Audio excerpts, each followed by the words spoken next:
Hi, welcome to Panda 2 Game Configuration Tutorial. In this tutorial, you will learn how to change settings for your game. Let's start by creating a new project. In Panda 2, every new project will have a special module called game.config. In that module, you can change your game settings. Open your config module by clicking on the Modules button, and then on the module at the sidebar. As you can see, there are already some settings defined by your config. Go ahead and change the name property. Most of the changes in the config module will only take effect after you reload your project. So, let's save your changes and reload the project by clicking on the Reload button. You should now see your new project name on the top left corner. Now let's try to change the width and height of your game. Remember to save and reload. You can see three other properties in the system object: scale, center, and resize.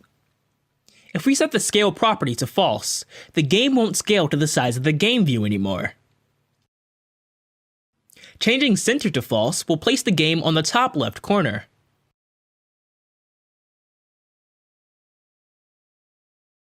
The resize property will resize your game so that it will fill up the whole game view. If you define any settings in the mobile object, those settings will be applied only when running the game from mobile device. Let's put a new system object inside the mobile object and turn scaling on. We can test mobile settings inside Panda 2 by turning on the mobile mode. As you can see, if we reload the project with mobile mode turned on, the game will be scaled. All properties in the game config are actually class attributes. You can see all Panda classes and their attributes from the documentation. For example, in the Scene class, there is an attribute called Background Color that defines the default background color for all of your game scenes.